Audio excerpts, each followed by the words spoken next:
Monday I woke up, my birthday, and I see this challenge right here. In your head, Michael Oku, whatever the fucking tune was, man. First of all, the Cranberries don't deserve this, right? It's a crime what's happening here, what Leon Slater is doing to this song here. It's a crime. Zombie is one of the greatest songs that has ever been created. Huge historical significance. I think that poor Leon Slater, like, you're just a bad singer, bro. You're just a bad singer. What are we doing here? What has Sinead O'Connor ever done to you to treat her this way? I don't get it. You look daft. You really think that just because he's got something shiny and gold around his shoulder, around his waist, that brother's in my head? You're crazy. And Michael, you don't know nothing about being in no one's head, bro. If anything, people get in your head. Last time we were in Southampton, you lost. It's very funny that Leon is talking about people getting into Michael's head, and how this story between Michael and Leon, you can see more in, like, in the RevPro stuff and the RevPro on the Man and whatever. They are just like super passive aggressively trying their best to talk to each other about how they're not getting in each other's heads.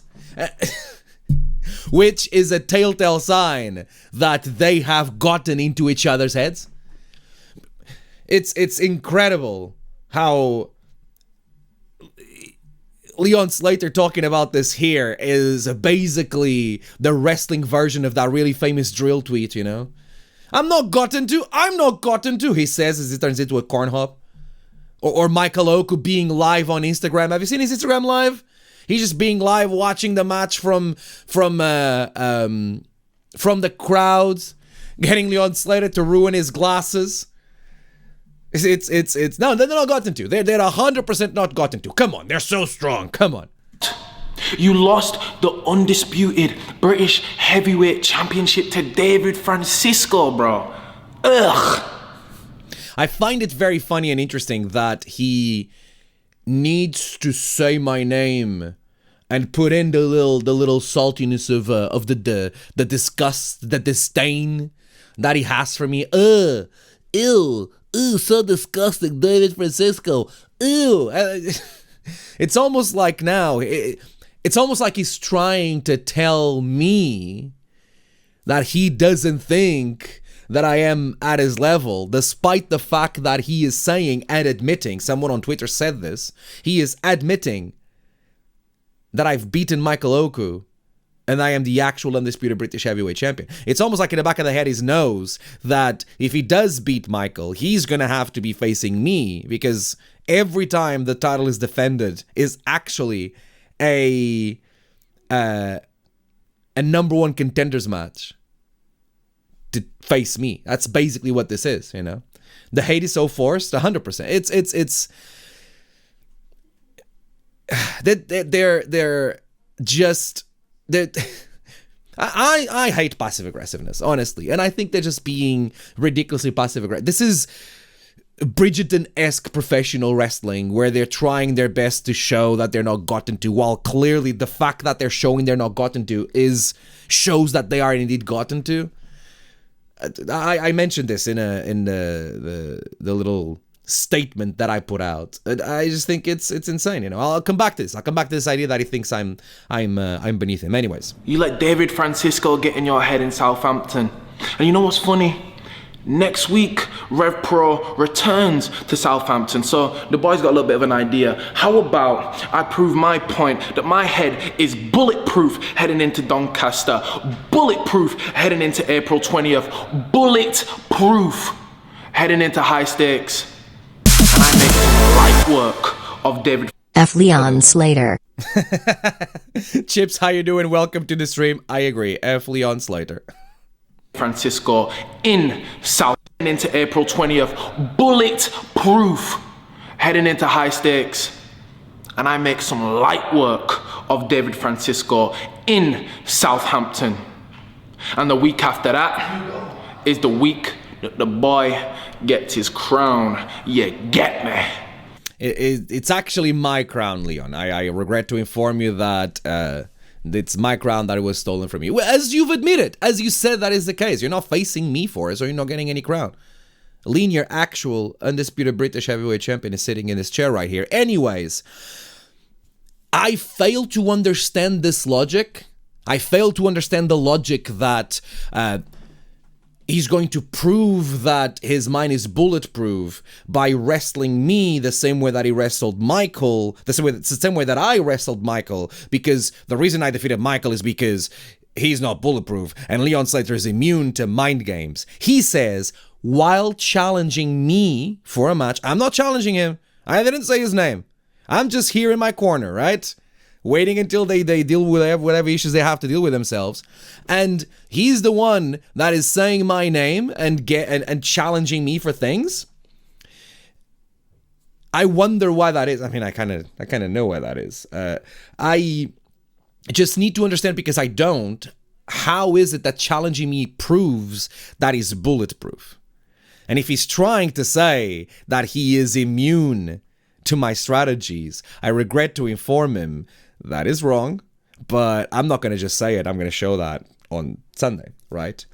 I wonder why Leon Slater seems to be so obsessed with me and he's bringing me into a situation that he shouldn't.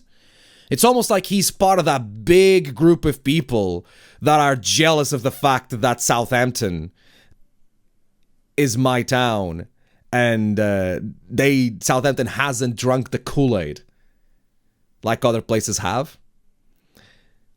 I can beat you, so to prove this, I will beat someone who beat you. Congrats to Pinky and or the Brain. Pinky and the Brain was great. I liked it. I think I know why Leon Slater is a little bit salty about Southampton and why he hasn't forgotten me. And I would like to show you. This is from live in Southampton. 33. Okay, trying for the half crab, gets kicked away. Wait, that was Ethan Allen. What are you talking about? Ethan Allen. What are you talking about? Ethan Allen was there. David Francisco, the centerpiece, has beaten the coward Michael Oku in the middle of the ring. I'm sorry, that wasn't the clip that I wanted to show. I realized it too late, and I still let it play because I think it's a great thing to see. That's the first of 2 times that I've beaten Michael Oku in Southampton. I've beaten Michael Oku more times as well in my life, but we don't have to bring those up. I'm sorry, that wasn't the clip that I wanted to show. I apologize. It's from the same match, but that's not what I wanted to talk about. I wanted to talk about this moment here. Slater getting the better of this exchange. Wait, what is Francisco doing? Francisco's throwing them both out! Yes! No way! Come on! Oh, baby, can you believe it?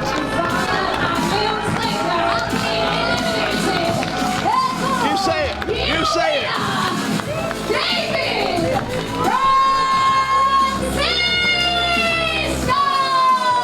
The genius of the centerpiece! This was an elimination, a elimination tag that 2 teams were facing each other.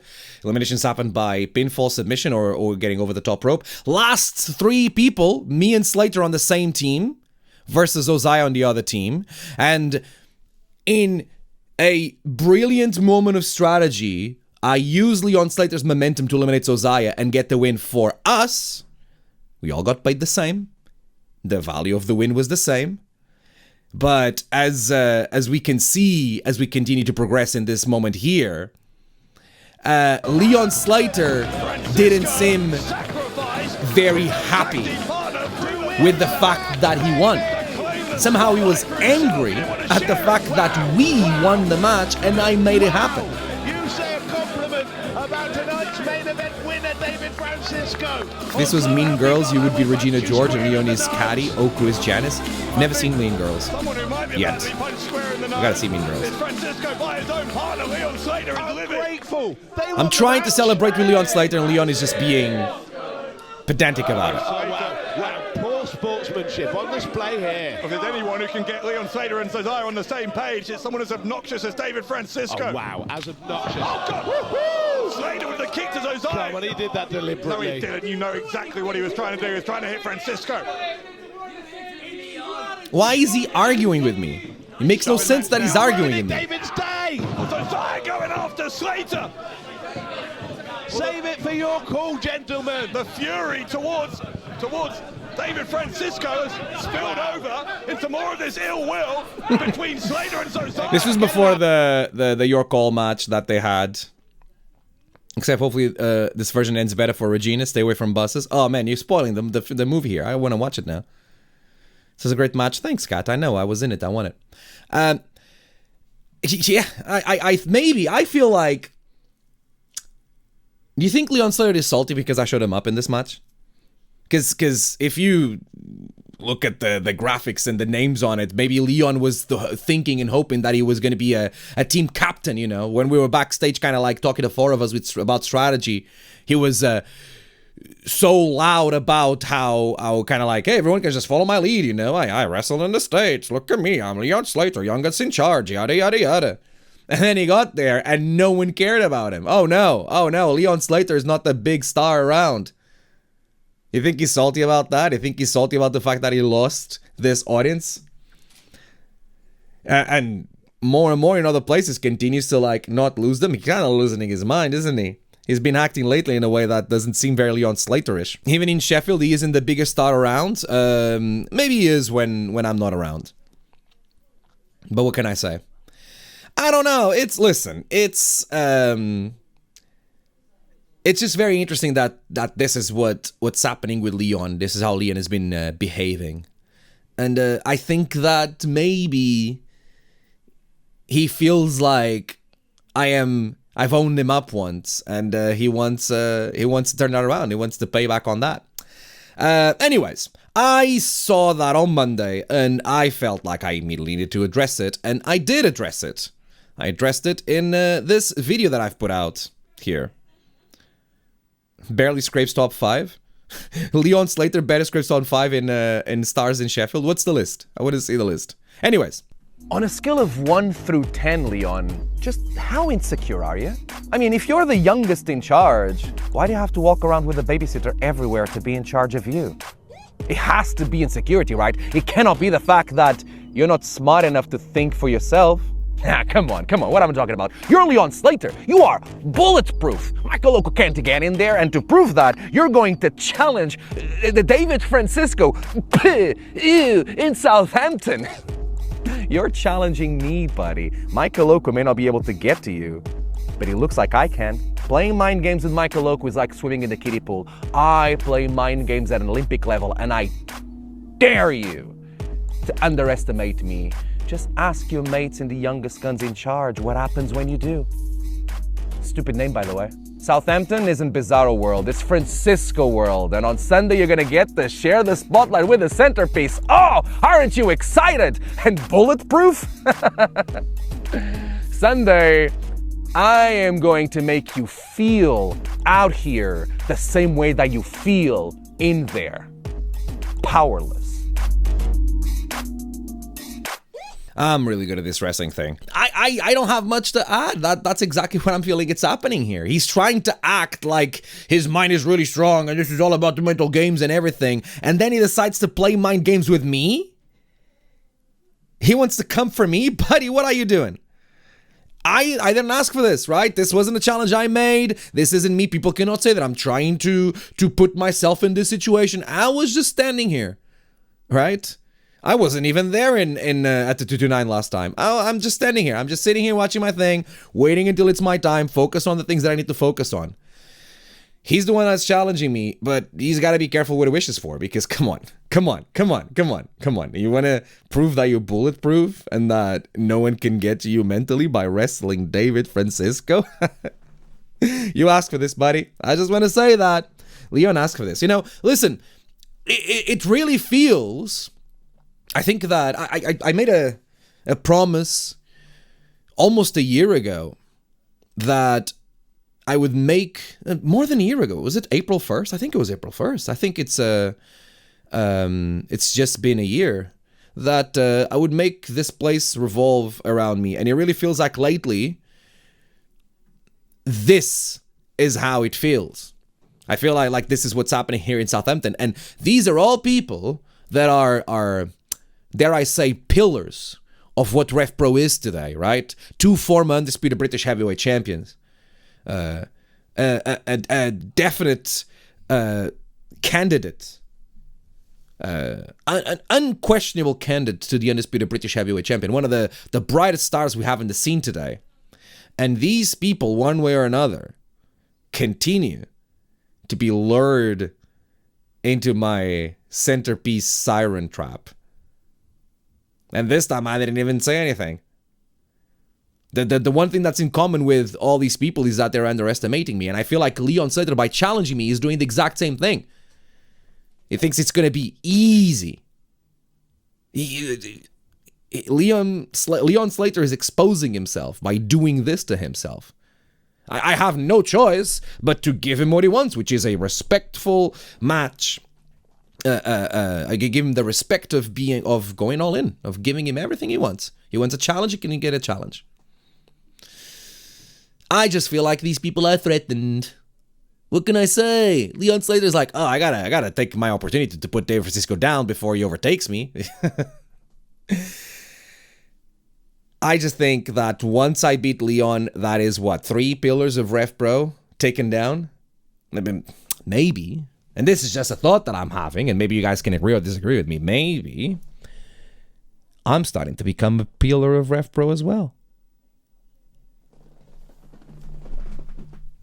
Maybe I do good on my promises.